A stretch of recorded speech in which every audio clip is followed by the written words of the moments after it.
Welcome to allrounder clips. ನಮ್ಮ main channel ಇರೋ ತುಂಬ ಇಂಟ್ರೆಸ್ಟಿಂಗ್ ಕ್ಲಿಪ್ಸ್ನ ಈ ಚಾನಲಲ್ಲಿ ಪೋಸ್ಟ್ ಮಾಡ್ತೀವಿ. ಸೊ ದಯವಿಟ್ಟು ಸಬ್ಸ್ಕ್ರೈಬ್ ಮಾಡಿ. ನಮ್ಮೂರ್ದು ಕತೆ ಕೇಳಿದ್ರೆ ಇನ್ನೂ ಶಾಕ್ ಆಗ್ಬಿಡ್ತೀರ. ಹ್ಮ್. ನಮ್ಮ ಊರಲ್ಲಿ ಪರ್ಫೆಕ್ಟ್ ಕನ್ನಡ ಮಾತಾಡ್ತಿದ್ದು ಅಂದರೆ ಈ ಥರ ಪಠ್ಯ ಕನ್ನಡ ಮಾತಾಡ್ತಿದ್ದು ಫ್ಯಾಮಿಲಿ ನಮ್ದು ಒಂದೇ. ರೀಸನ್ ಏನು ಅಂತಂದರೆ ನಮ್ಮದು ಬಾರ್ಡ್ರು, ಕರ್ನಾಟಕ ತಮಿಳ್ನಾಡು ಬಾರ್ಡ್ರನ್ನ ಕೊನೆಯ ಊರು ನಮ್ಮೂರು, ಹುಗ್ಗ್ಯ ಜಲ್ಲಿಪಳ್ಳಿ ಅಂತ. ಓಕೆನಾ? ಸೊ ಅಲ್ಲಿ ಬಾರ್ಡ್ರ್ ಎಫೆಕ್ಟ್ ಯೂಶ್ವಲಿ ಇದ್ದೇ ಇರುತ್ತೆ. ಬಟ್ ಸ್ಟಿಲ್ ಆದರೂ ಇಷ್ಟೊಂದು ಹಿಡಿತ ಕೊಟ್ಟಿದೆ ಅಂತಂದರೆ ಕನ್ನಡದಲ್ಲಿ ಮಾತಾಡೋಕ್ಕೆ. ಒಂದು ನಮ್ಮ ಮನೆ ಕನ್ನಡದಲ್ಲೇ ಮಾತಾಡಬೇಕು ನೀನು, ಹಂಗಂತೇಳಿ ಬೇರೆ ಮಾತಾಡಬಾರ್ದು ಅಂತೇನಿಲ್ಲ. ತಮಿಳ್ ಬರುತ್ತೆ ನನಗೆ ತಮಿಳು ಓದೋಕ್ಕೆ ಬರೆಯೋಕ್ಕೆ ಚೆನ್ನಾಗಿ ಬರುತ್ತೆ. ಆಕ್ಚುಲಿ ಚಾಮರಾಜನಗರದಲ್ಲಿ ಸುಮಾರು ಜನಕ್ಕೆ ಓದಕ್ಕೆ ಬರೋಕ್ಕೆ ಬರುತ್ತೆ. ಬಟ್ ಸ್ಟಿಲ್ ನಾನೆಲ್ಲೂ ಸ್ಕೂಲ್ಗೆ ಅಂತ ಹೋಗಿಲ್ಲ, ತಮಿಳ್ ಸ್ಕೂಲ್ಗೆ ಹೋಗಿಲ್ಲ. ಮತ್ತೆ ನಾನು 1ರಿಂದ 10ರವರೆಗೂ ಕನ್ನಡದಲ್ಲೇ ಓದಿದ್ದೆ. ಲಿಪಿ ಹೆಂಗ್ ಕಲ್ತೆ ಅಂತ? ಲಿಪಿ ಕಲ್ತಿದ್ದು ಜನಗಳು, ನಮ್ದೊಂದು ಚಿಲ್ಡ್ರೆ ಅಂಗಡಿ ಇತ್ತು, ಮಾಮೂಲಿ ಸ್ಟೋರ್ ಇತ್ತು. ಅಲ್ಲಿ ಜನ ಬರೋರಲ್ಲ, ಅವ್ರ ಜೊತೆ ನೀನು ಕಂಪಲ್ಸರಿ ಮಾತಾಡಲೇಬೇಕು. ಮಾತಾಡೋದು ಓಕೆ. ಲಿಪಿ ಕಲ್ತಿದ್ದು ಅದು ಹೆಂಗೆ ಗೊತ್ತಾ, ನಾನು 5ನೇ ಕ್ಲಾಸಲ್ಲಿ ಇದ್ದಾಗ ಕಾರ್ತಿ ಅಂದ್ಬಿಟ್ಟು ಒಬ್ಬ ತಮಿಳ್ ಮೀಡಿಯಮಿಂದ ಬಂದ ನನ್ನ ಫ್ರೆಂಡು. ಓಕೆ. ಸೊ ನಮ್ಮ ಹಳ್ಳಿಗಳಲ್ಲಿ ಹೆಂಗೆ ಅಂತಂದರೆ ಮೇಷ್ಟ್ರುಗಳು ಟಾಸ್ಕ್ ಕೊಡೋದು ಜಾಸ್ತಿ ಮಕ್ಕಳಿಗೆ. ಈಗ ಯಾರು ಹೈಪರ್ ಇರ್ತಾನೋ, ಈಗ ನಾನು ಹೈಪರ್ ಇದ್ದೆ ಅವಾಗ, ನನಗೆ ಅದೊಂದು ಟಾಸ್ಕ್ ಕೊಟ್ಟಿದ್ರು. ನೀನು ಅವನಿಗೆ ಕನ್ನಡ ಕಲಿಸ್ಬೇಕು ಇನ್ನು 2 ತಿಂಗಳಲ್ಲಿ, ಅವ್ನಿಗೆ ಓದಕ್ಕೆ ಬರೆಯೋಕ್ಕೆ ಬರಬೇಕು. ಸರಿ, ನಾನೇನೋ ಕಲಿಸ್ತೀನಿ, ನಾನು ತಗೋಬೇಕಲ್ಲ.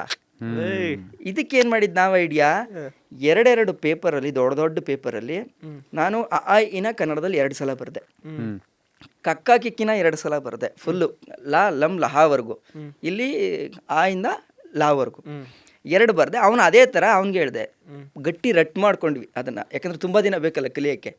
ಅವನು ತಮಿಳಲ್ಲಿ 2 ಸಲ ಬರ್ದ. ಈಗ ಅವನನ್ನು ಕೂರಿಸ್ಕೊಂಡೆ, ನಾನು ಕನ್ನಡದ ತಗೊಂಡೆ ಬೋರ್ಡು, ನೋಡಿ ಇದು ಕನ್ನಡದಲ್ಲಿ ಹಾಕೋಣ, ತಮಿಳಲ್ಲಿ ಏನೋ ಅಂತಂದ್ರೆ ಅವನು ಅದ್ರಲ್ಲಿ ತಮಿಳಲ್ಲಿ ಆ ಅಂತ ಬರೆಯೋನು. ಇದು 5ನೇ ಕ್ಲಾಸಲ್ಲಿ. ಇದು 5ನೇ ಕ್ಲಾಸಲ್ಲಿ. பேசுவீங்களா தமிழ்? நல்ல வரும். ನಲ್ಲದವರು. ನೆಕ್ಸ್ಟ್ ವಿಜಯ್க்கு ಅಜಿತ್ಗೆಲ್ಲ ಕಾಂಪಿಟೇಷನ್ ಕೊಡ್ತೀನಿ ನಿಮಗೆ. ದಯವಿಟ್ಟು ಆ ಥರ ಎಲ್ಲ ಇಲ್ಲ. ಕನ್ನಡವೇ ಸತ್ಯ, ಕನ್ನಡವೇ ನಿತ್ಯ ಅನ್ನ ಆಗ್ತಾ ಇದೆ. ಇಷ್ಟರವರೆಗೂ ತಗೊಬಂದು ಕೊಟ್ಟಿದ್ದಾರೆ ನಮ್ಮನ್ನ. ಅಂದ್ರೆ ಈಗ ತಮಿಳ್ನಾಡಿಗೆ ಹೋದ್ರೆ ಬೋರ್ಡ್ ಓದಕ್ ಬರುತ್ತೆ ಖಂಡಿತವಾಗ್ಲು. ನೈಸ್. ಅಲ್ಲ, ಬರೀ ಈ ಅದಾದ್ಮೇಲೆ ಪ್ರಾಕ್ಟೀಸ್ ಮಾಡಿದ್ವಿ, ಬಿಡ್ಲಿಲ್ಲ ಅದನ್ನ. ಬಿಡ್ಲಿಲ್ಲ.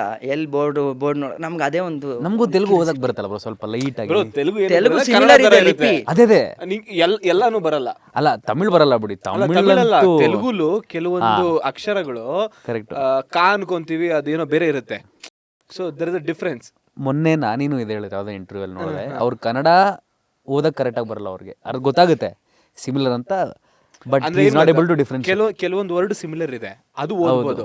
ಕೆಲವೊಂದು ದೇರ್ ಇಸ್ ಅ ಡಿಫರೆನ್ಸ್. ಕಾಗೆ ಮತ್ತೆ ಕೇಗೆ ಈ ಕಾರ ಎಲ್ಲ ಬೇರೆ. ಅವ್ರದ್ದು ಇದು ನಾವು ಇದು ಇತ್ಸುತ್ತೀವಲ್ಲ, ಏನು ಇತ್ಸುತ್ತೋದು, ಏನಂತಾರೆ ಕುಂಸುತ್ತೋದು, ದೀರ್ಘ, ಅವೆಲ್ಲ ಬೇರೆ ಬರುತ್ತೆ. ಓಕೆ.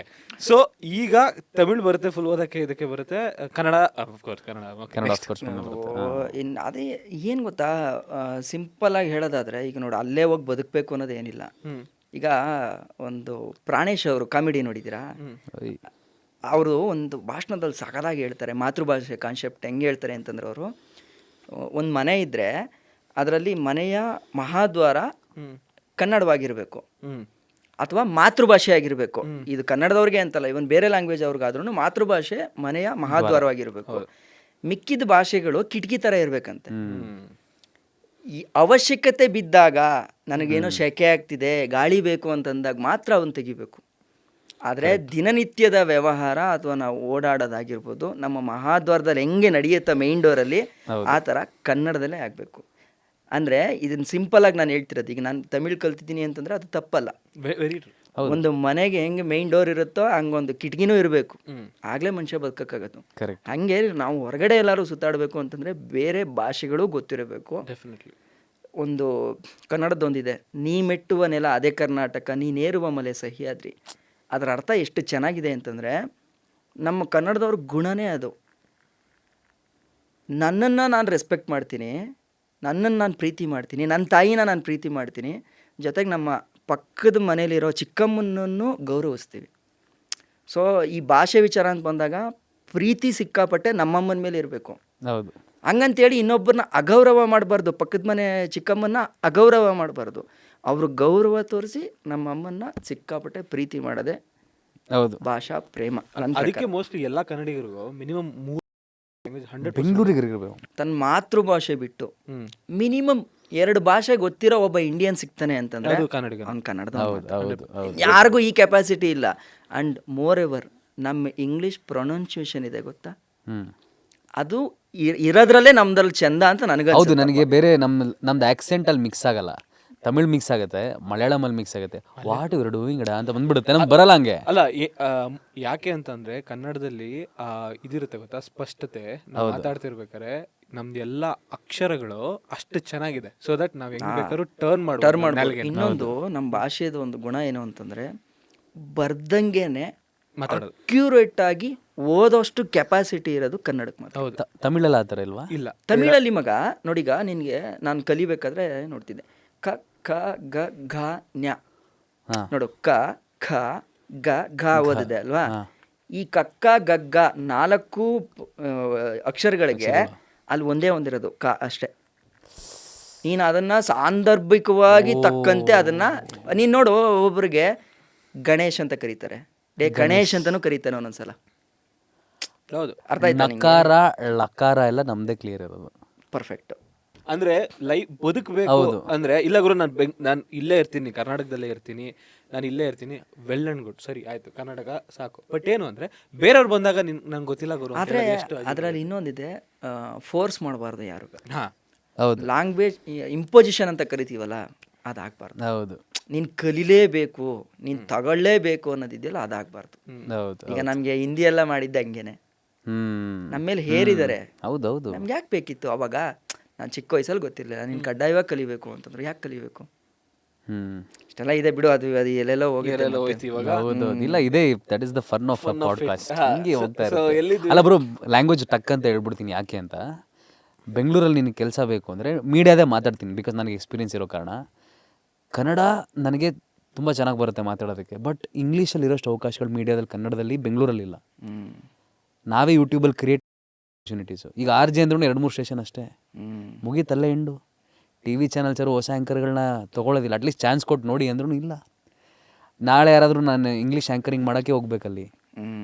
ಈಗ ಹಿಂದಿ ಬೇಕು ಅಂದರೆ ಮುಂಬೈಗೆ ಹೋಗ್ಬೇಕಂದ್ರೆ ಹಿಂದಿ ಗೊತ್ತಿರಬೇಕು ಕರೆಕ್ಟಾಗಿ. ಅದಕ್ಕೆ ಇಷ್ಟು ಲ್ಯಾಂಗ್ವೇಜಸ್ ಗೊತ್ತಿರೋ ಎಲ್ಲೋ ಒಂದು ಕಡೆ ಹೆಲ್ಪ್ ಆಗುತ್ತೆ. ಅಲ್ಲ ಬರೀ ಅಷ್ಟೇ ಅಲ್ಲ, ಈಗ ಏನಾಗಿದೆ ಗೊತ್ತಾ, ಕನ್ನಡ ಮಾತೃಭಾಷೆ ಆಗಿರೋ ಎಷ್ಟೋ ಫ್ಯಾಮಿಲಿ ಮಕ್ಕಳಿಗೆ ಕನ್ನಡ ಬರಲ್ಲ. ಅಂದ್ರೆ ಅಪ್ಪ ಅಮ್ಮ ಇಂಗ್ಲೀಷಲ್ಲಿ ಮಾತಾಡಿಸಿ ಕನ್ನಡ ಅವ್ರಿಗೆ ಅರ್ಥನೇ ಆಗಲ್ಲ. ಓಕೆ, ಹೆಂಗಾಗಿದೆ ಗೊತ್ತಾ, ಕನ್ನಡ ಅಪ್ಪ ಅಮ್ಮ ಸೀಕ್ರೆಟ್ ಆಗಿ ಮಾತಾಡಕ್ಕೆ ಕನ್ನಡ ಆಗೋಗಿದೆ. ಎಕ್ಸಾಕ್ಟ್ಲಿ. ಅಂದ್ರೆ ಈಗ ಮಗು ಬಗ್ಗೆ ಏನೋ ಮಾತಾಡ್ತಿದ್ದಾರೆ ಅಂತ ಅನ್ಕೋ, ಅವನು ಸರಿ ಇಲ್ಲ, ಅದೇ ಅವನು ಅದು ಮಾತಾಡಿ ಏನಕ್ಕೆ ಮಗು ಗೊತ್ತಾಗಬಾರ್ದು. ಅವ್ನಿಗೆ ಇಂಗ್ಲೀಷಲ್ಲಿ ಬೈಯೋದು, you are not doing well ಅಂತ. ಇವರು ಗೂಬೆ ತರ ಆಗಿದ್ದಾನೆ ಅಂತ ಇವ್ರು. ಬ್ರೋ, ಸ್ಕೂಲೆಲ್ಲ ಕಲ್ಚರ್ ಇದೆ ಬ್ರೋ. ನನ್ನ ಸ್ಕೂಲಲ್ಲಿ ಹೆಂಗಿತ್ತು ಗೊತ್ತಾ ಮಗ, ನಾವೆಲ್ಲ ಕನ್ನಡ ಮಾತಾಡ್ತಿದ್ವಿ. If you speak in Kannada will put fine ಅನ್ನೋರು. ನಾವು ಅದಕ್ಕೆ ನಾನು ಇಂಗ್ಲೀಷ್ ಜಾಸ್ತಿ ಮಾಡಿ ಕಲ್ತಿರೋದು ಹಂಗೆ. ಇಂಗ್ಲೀಷ್ ನಾನು 6th ಅಲ್ಲಿ 5 ರೂಪಾಯಿ ಫೈನ್. ಹೆಂಗುರು 5 ರೂಪಾಯಿ 6th 7th ಫೈನ್ ಹಾಕಿದ್ರೆ ತಪ್ಪು ಯಾರ್ದು ಗೊತ್ತಾ ಮಗ? ನಮ್ಮದೇ ತಪ್ಪು. ಈಗ ಎಕ್ಸಾಂಪಲ್, ನಾನು ಈಗ ರೈಡಿಗೆ ಬರೋಣ, ಈಗ ನೀನು ಕರ್ಸಿರೋದು ನನ್ನ ರೈಡ್. ನನ್ ಈ ಕಾನ್ವರ್ಸೇಷನ್ ತುಂಬಾ ಖುಷಿ. ಹೌದು, ಅದಕ್ಕೇನೆ ಯಾರಿಗಾರ ರೈಡ್ ಹೋಗ್ಬೇಕು ನಿಮ್ ವ್ಲಾಗ್ ಹೋಗಿ ನೋಡ್ಕೋಬಹುದು. ಹೌದು, ನಿಜವಾಗ್ಲೂ. ಅಲ್ಲ ಅದಕ್ಕೂ ಬರೋಣ. ಇಲ್ಲ, ಕರೆಕ್ಟ್ ಅದು. ಇದಕ್ಕೆ ಲಿಂಕ್ ಮಾಡಬೇಕು ಅಂತಂದ್ರೆ ನೋಡು, ಒನ್ಸು ನಮಗ ನಾವು ನೇಪಾಳ ಹೋಗೋವರೆಗೂ ಹಿಂದಿ ನಡೀತು. ನೇಪಾಳಲ್ಲೂ ಹಿಂದಿ ನಡೆಯುತ್ತೆ ಚಲೆಗ ಲೈಕ್ ಆ ಥರ ಅವ್ರು ಕಲ್ತಿದ್ದಾರೆ ಬ್ರೋ, ಆಪರ್ಚುನಿಟಿ ಜಾಸ್ತಿ ಅಂತ. ಆದರೆ ಒಂದು ಸಲ ಚೈನಾಗೆ ಎಂಟ್ರಿ ಆಗಿದ ತಕ್ಷಣ ನೋ ಇಂಗ್ಲಿಷ್ ಇಂಗ್ಲಿಷ್ ಇಲ್ಲ. ಓಕೆ, ಅಲ್ಲಿಂದ ಕಜಕಸ್ತಾನ್ ಕಿರ್ಗಿಸ್ತಾನ್ ಅಲ್ಲೆಲ್ಲ ಬಂದ್ವಿ, ಇಂಗ್ಲಿಷ್ ಇಲ್ಲ. ನೀನು ಇಂಗ್ಲೀಷು ಗೊತ್ತಿದ್ರೆ ಜೀವನ, ಇಂಗ್ಲೀಷ್ ಇದ್ರೆ ಮಾತ್ರ ಟೆಕ್ನಾಲಜಿ. ಎಲ್ಲಿ? ರಷ್ಯಾಗೆ ಹೋದ್ವಿ, ನೋ ಇಂಗ್ಲೀಷ್. ಯುರೋಪ್ಗೆ ಎಂಟ್ರಿ ಆದ್ವಿ, ಕೊಲೋನಿಯಲ್ ಕಲ್ಚರ್ ಅಲ್ಲ ಮಚ್ಚ. ಎಲ್ಲೆಲ್ಲಿ ಇಂಗ್ಲೀಷ್ ಅವ್ರು ಆಳಿದ್ರು ಅಲ್ಲೆಲ್ಲಿ ಇಂಗ್ಲೀಷ್ ಕಂಪಲ್ಸರಿ ಮಾಡಿದ್ರು. ಸೊ ಇದನ್ನ ನಾವು ಅರ್ತ್ಕೊಬೇಕು, ಇಂಗ್ಲೀಷ್ ಇಲ್ದೇನು ಜೀವನ ನಡೆಯುತ್ತೆ. ಹೌದು. ಈಗ ಜಪಾನ್ ಇಲ್ವಾ? ಜಪಾನ್ ಕ್ರೇಜಿ ಗುರು. ಈಗ ಇದರಲ್ಲಿ ಜರ್ಮನಿ ನೀವು ಯೂಶಲಿ ಈಗ ಅಬ್ರಾಡ್ಗೆ ಹೋಗ್ತಾರಲ್ಲ ಯುರೋಪ್ಗೆ, ಯೂಶಲಿ ನೆದರ್ಲ್ಯಾಂಡ್ಗೆ ಹೋಗೋರು ಫ್ರೀಯಾಗಿ ಹೋಗ್ತಾರೆ, ಅಂದ್ರೆ ಕಂಫರ್ಟ್ ಆಗಿ ಹೋಗ್ತಾರೆ. ಕಾರಣ ಏನ್ ಗೊತ್ತಾ, ನೆದರ್ಲ್ಯಾಂಡ್ ಅಲ್ಲಿ ಜನ ಅಡ್ಜಸ್ಟ್ ಮಾಡ್ಕೊಂತಾರೆ. ಇಂಗ್ಲಿಷ್ ಮಾತಾಡಿದ್ರು ರಿಪ್ಲೈ ಇಂಗ್ಲಿಷ್ ಕೊಡ್ತಾರೆ. ಬಟ್ ನೀವು ಜರ್ಮನಿಗೆ ಹೋಗಿ ಇಂಗ್ಲಿಷ್ ಮಾತಾಡ್ಕೊಂಡೆ ನಾನು ಸರ್ವೇ ಮಾಡ್ತೀನಿ ಅಂತ ಅನ್ಬಿಡಿ, ಅದಕ್ಕೆ ಎಕ್ಸಾಮ್ ಬರೀಬೇಕಲ್ಲ. ಇಲ್ಲ, ಅದಕ್ಕೆ ನಾನು MBA ಒಂದು ಟೈಮಲ್ಲಿ ಪ್ಲಾನ್ ಹಾಕಿದ್ದೆ. ಅವಾಗ ನೋಡ್ಬೇಕಾದ್ರೆ ಗೊತ್ತಾಗಿದ್ದು ನೆದರ್ಲ್ಯಾಂಡ್ಸ್ ಅಲ್ಲಿ ಇಂಗ್ಲಿಷ್ ನಡೆಯುತ್ತೆ. ಜರ್ಮನಿಗೆ ಅಂದ್ರೆ ನೀವು level 1 level 2 ABC ಅಂತೆಲ್ಲ ಇದೆ, ನೀವು ಕಲ್ತೆ ಹೋಗ್ಬೇಕು. ಇಲ್ಲಾಂದ್ರೆ ಅನಿವಾರ್ಯತೆ ಸೃಷ್ಟಿ ಮಾಡ್ತಾರೆ. ಆಮೇಲೆ ನಾನು ಹೇಳೋದೇನು ಗೊತ್ತಾ, ಈಗ ನೋಡು ಕನ್ನಡದಲ್ಲೇ ನೀನು ತಗೋ, ಕರ್ನಾಟಕದಲ್ಲೇ ತಗೋ, ಎಷ್ಟು ಸಬ್ ಲ್ಯಾಂಗ್ವೇಜಸ್ಗಳಿದೆ. ಆಮೇಲೆ ಎಷ್ಟು ಚೆಂದ. ನಾವು ಕನ್ನಡ ಬುಕ್ ಓದಬೇಕಾದ್ರೂ ನಮ್ಮಲ್ಲಿ ಕನ್ನಡ ಬುಕ್ ಓದಬೇಕಾದ್ರೆ ಅಲ್ಲಿ ತುಳು ಭಾಷೆ ಬಗ್ಗೆ ಸವಿವರವಾಗಿ ಅದರ ಮಹತ್ವ ಏನು ಅನ್ನೋದು ಕೊಟ್ಟಿತ್ತು. ನಮ್ಮ ಬುಕ್ಸಲ್ಲಿ ಇತ್ತು. ನಾವು ತುಳು ಕಲ್ಚರ್ ಅಂದ್ರೆ ಏನು, ಮಂಗಳೂರಲ್ಲಿ ಕಂಬಳ ನಡೆಯುತ್ತೆ, ಈ ಥರ ಎಲ್ಲ ನಮಗಿತ್ತು. ಭಾಷೆ ಬಗ್ಗೆನೂ ಫಸ್ಟ್ ಲ್ಯಾಂಗ್ವೇಜ್ ಕನ್ನಡ ಇದ್ರೆ ಇದಿರುತ್ತೆ. ಅಂದ್ರೆ ನಮ್ಗೆ ರಾಣಿ ಹಬ್ಬಕ್ಕ ಬಗ್ಗೆ ಒಂದು ಚಾಪ್ಟರ್ ಜ್ಞಾಪಕ ಇದೆ ನಂಗೆ. ಅದು ಬಿಟ್ರೆ ಕೊಡವ ಸಂಸ್ಕೃತಿ ಅಂತಂದ್ರೆ ಏನು ಅಂತಿದೆ.